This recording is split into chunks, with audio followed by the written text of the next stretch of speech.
ಎಲ್ಲರಿಗೂ ನಮಸ್ತೆ, welcome back to my YouTube channel. ನಾನು ಅಶ್ವಿನಿ.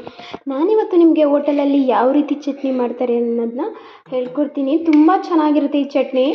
ಸೇಮ್ ಹೋಟೆಲಲ್ಲಿ ಇದೇ ರೀತಿ ಮಾಡೋದು. ನಾನಿಲ್ಲಿ ಹೋಟೆಲ್ ರೀತಿ ಚಟ್ನಿ ಮಾಡೋದಕ್ಕೆ ಬೆಳ್ಳುಳ್ಳಿ, ಕರಿಬೇವು ಸೊಪ್ಪು, ಸ್ವಲ್ಪ ಪುದೀನ, ಹಸಿಮೆಣಸಿನ್ಕಾಯಿ, ಕಾಯಿ, ಕೊತ್ತಂಬರಿ ಸೊಪ್ಪು, ಶುಂಠಿ, ಬೆಳ್ಳುಳ್ಳಿ, ಹುಣಸೆಹಣ್ಣು, ಹಾಗೆ ಕಡಲೆ ಮತ್ತು ಉಪ್ಪನ್ನ ತಗೊಂಡಿದ್ದೀನಿ.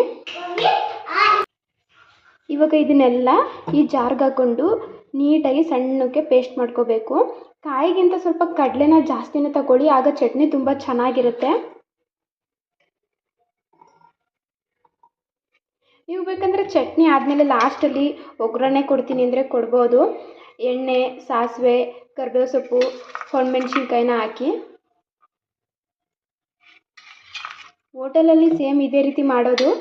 ನನಗಂತೂ ಹೋಟೆಲ್ ಚಟ್ನಿ ಅಂದರೆ ತುಂಬ ಇಷ್ಟ, ಅದಕ್ಕೆ ನಾನು ಯಾವಾಗಲೂ ಇದೇ ರೀತಿ ಚಟ್ನಿ ಮಾಡೋದು.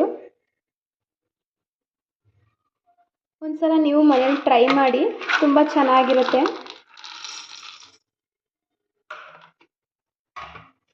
ಇವಾಗ ರುಚಿಗೆ ತಕ್ಕಷ್ಟು ಉಪ್ಪನ್ನ ಹಾಕ್ತಾಯಿದ್ದೀನಿ. ಇವಾಗ ಇದನ್ನು ಪೇಸ್ಟ್ ಮಾಡ್ಕೋಬೇಕು. ಚಟ್ನಿ ರೆಡಿ ಆಯಿತು. ಎಷ್ಟು ಚೆನ್ನಾಗಿ ಬಂದಿದೆ ಅಂತ.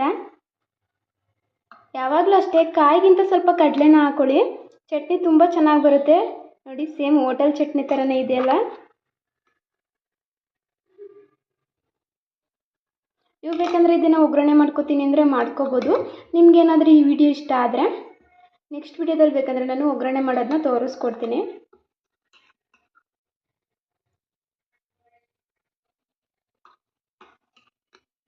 ಯಾವಾಗಲೂ ಅಷ್ಟೇ, ಸ್ವಲ್ಪ ಶುಂಠಿ, ಹುಣಸೆಹಣ್ಣು, ಪುದೀನ ಇದನ್ನೆಲ್ಲ ಹಾಕಬೇಕು ಚಟ್ನಿಗೆ. ಆಗ ಚಟ್ನಿ ಟೇಸ್ಟು ತುಂಬ ಚೆನ್ನಾಗಿರುತ್ತೆ. ಒಂದು ಸಲ ಟ್ರೈ ಮಾಡಿ ಕಮೆಂಟ್ಸ್ ಮಾಡಿ ಹೇಗೆ ಬಂತು ಅಂತ.